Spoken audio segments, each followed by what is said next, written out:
Penance ini bahkan lebih gila dan sakit daripada Confessions. Penasaran? Ikuti terus videonya. Hey fellas, welcome back to my YouTube channel. My name is Saya. Di video ini gue mau ngebahas novel kedua dari Minato Kanae yang diterjemahin sama penerbit Haru, yaitu ini dia, Penance. Untuk PO atau pre-ordernya sendiri sudah dibuka dari tanggal 15 Mei sampai 22 Mei. Dan gue punya kode diskon supaya kamu bisa dapet tambahan diskon sebesar 10% asal belinya di Shopee penerbit Haru. Ini kode diskonnya dicatat ya, yaitu Pene Paya. Seperti biasa gue akan kasih tahu dulu sedikit sinopsis ceritanya supaya kamu kebayang, baru nanti kita masuk ke bagian reviewnya. Tanpa berlama-lama lagi, langsung aja kita mulai. Penance ini bercerita tentang seorang gadis kecil bernama Emily Chan yang ditemukan tewas terbunuh di ruang ganti anak laki-laki di kolam renang sekolah. Yang menemukannya adalah 4 orang temannya yang memang sedang main bareng saat itu. Ibunya Emily Chan tentu saja tidak terima gadis ciliknya tewas mengenaskan seperti itu dan menuntut keempat temannya itu untuk menemukan pembunuhnya, karena kalau tidak dia akan minta ganti rugi yang setimpal.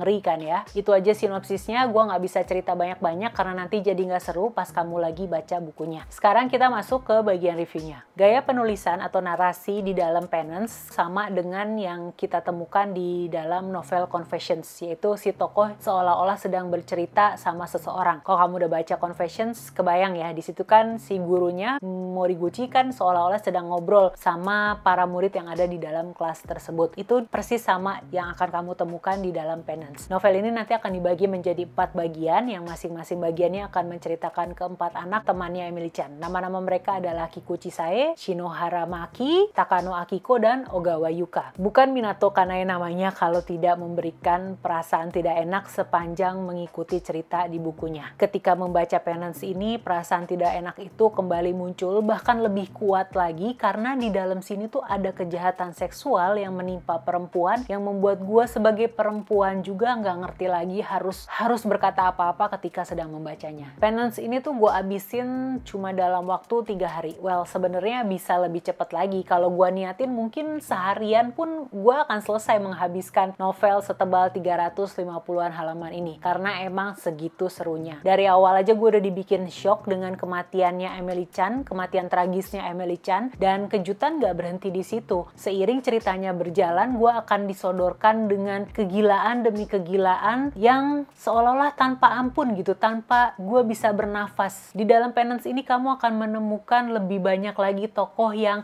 sakit gitu ya, dan setelah gue membaca ceritanya, gue jadi berpikir jangan-jangan orang-orang sakit seperti itu bisa kita temui di sekeliling kita tanpa kita sadar. Buat gue pribadi, bagian yang paling bikin gak enak dan gak nyaman pas bacanya itu adalah ketika menceritakan kisahnya Takano Akiko. Kejadian seperti itu adalah kejadian yang suka muncul di berita-berita dan gue pasti selalu skip karena gue nggak nyaman gitu dengar berita seperti itu. Dan di sini ketika membaca Penance, gue justru mengikuti ceritanya secara detail dan otomatis. Gue merasa enak ketika mengetahui twistnya. Kalau kamu merasa sudah melihat sisi tergelap manusia atau anak-anak di dalam Confessions, di dalam Penance ini kamu akan shock melihat apa yang bisa dilakukan remaja di dalam ceritanya. Penulis bisa menggambarkan perasaan trauma seseorang dengan begitu jelas sehingga kita pembaca tuh bisa paham gitu apa yang mereka rasakan dan apa dampak trauma tersebut terhadap kehidupan mereka, dan tentu saja itu bikin kita nggak nyaman atau nggak enak gitu pas baca cerita-cerita itu. Alur ceritanya sendiri maju mundur, sesekali nanti akan ada perubahan alur mendadak, tapi karena ada penanda dan juga narasinya juga apik, jadi kita nggak akan bingung. Nggak akan bingung dan sebenarnya nggak mau tahu juga gitu dengan perubahan alur tersebut, karena di dalam diri gue cuma pengen tahu apa yang akan terjadi sama si tokoh ini ke depannya. Untuk endingnya bukan sesuatu yang mengagetkan seperti yang kita dapati di Confessions, tapi untuk twistnya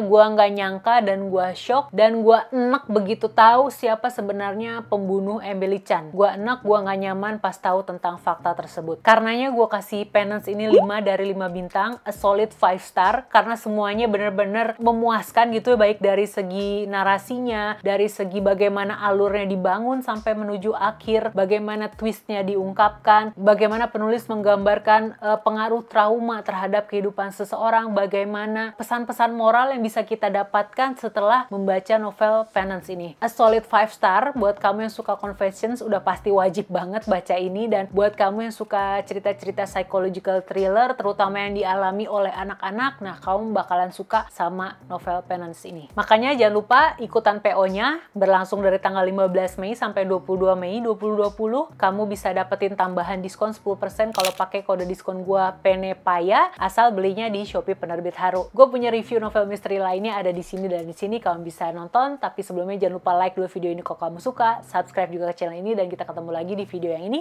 dan yang ini. See ya!